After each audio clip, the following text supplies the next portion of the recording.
Welcome back. Y'all know what time it is. It is day 3 of these urgent reviews that I want to get out for y'all in spite of my absolutely breakneck travel schedule that's happening right now. If you haven't watched the previous 2, the first one is the Patrick Ta foundation. Yes, I'm going to have thoughts on that for y'all. The second is the Natasha Denona I Need a Warm palette. And today we're going to be talking about the new Singe Beauty Evocative Blushes. These are by my friend Angelica Nyqvist. The brand sent these to me and I have gotten a chance to swatch them, but I haven't gotten a chance to actually put them on yet. I'm probably not gonna put all of them on, but I think I know which ones I'm gonna lean towards, and we're gonna talk in depth about them, and I'm gonna have final thoughts for you at the end. So let's go ahead and jump in. So the Evocative Silk Blushes from Singe Beauty are their first color cosmetics release. Everything else has been these gorgeous brushes up until now, and I do adore her brushes. They are probably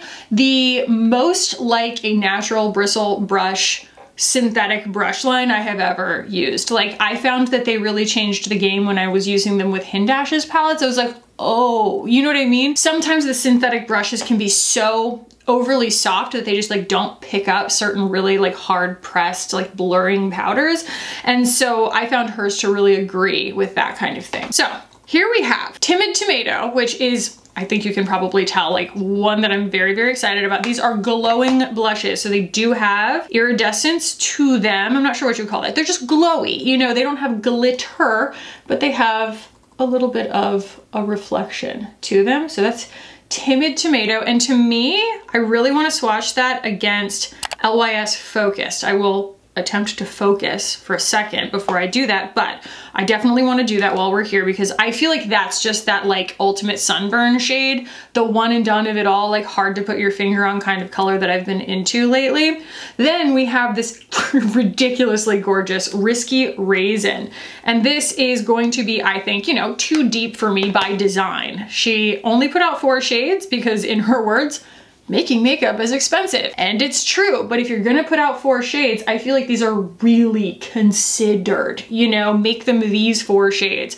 So I think I could probably wear it, but it would really involve a lot of, if you haven't watched my rich versus hollow video, it's basically going to require me to use a lot of like building of opacity with in-between tones in order to make something like that not kind of see-through and hollow on my skin because it'd be so high contrast. So this, I think, is going to look absolutely beautiful on deeper skin tones. I mean, most of these probably would too, but that one specifically.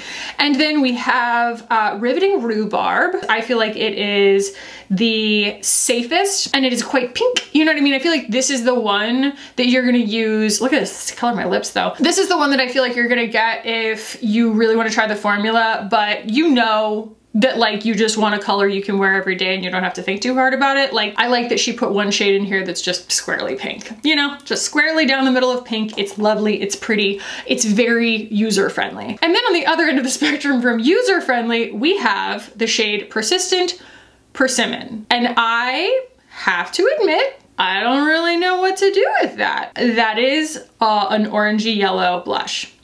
That's an orangey yellow blush. Yes, it is. And I would really like to see it like on my cheeks, but I'm also absolutely terrified. So I'm going to apply these directly to my skin. I wanted to put them on without any bronzer or contour or anything, just to show them to you. I think I am gonna risk it for the biscuit and go Timid Tomato on this side and then go with a little bit of Persistent Persimmon on this side and just see what happens. So we're on this ride together. This is the only one out of the entire group of videos that I'm doing right now that's actually a first impression, and it's just because we're short on time. But I have like really obviously experienced these, you know, in swatch form and stuff like that, and I've been very impressed with how smooth they are. They're in cardboard packaging. They're $18, did I say that? And I do want to find Focused real quick and swatch that against it. Interesting, Focused is like right between Timid Tomato and Risky Raisin. Sexy Rexy. Sexy Rexy. Interesting. Interesting. Okay, cool. Now I'm even more excited about the tomato one. Your girl loves a tomato anyway. And do I have anything that compares to Persistent Persimmon? No. In fact, let's start there. Let's just go ahead and bite off the big bite right away. I don't think I have any of her. Does she have powder brushes? I'm not sure that she has powder brushes. So I'm going to go in with a Sephora brush here. I'm just gonna see what happens. Beep, boop, boop. Beep, boop, boop, boop.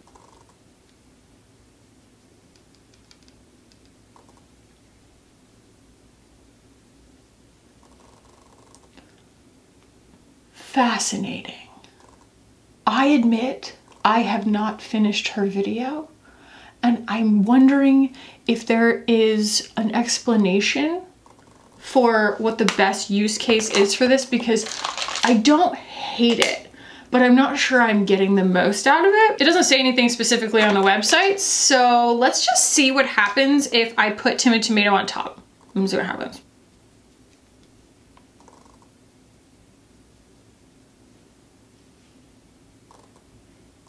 Okay, so it basically just kind of oranges something up, essentially. It's kind of a, see, because you can see that's what the tomato one looks like, and that's what it looks like with persimmon mixed in.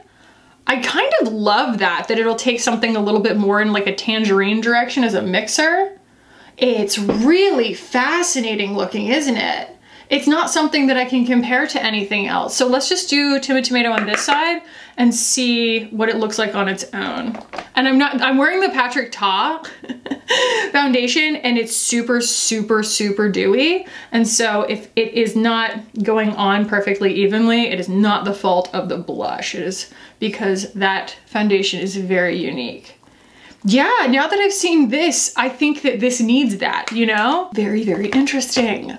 How cool. I love when somebody shows me something that I didn't know about color, you know, just surprises me, makes me think a little bit differently.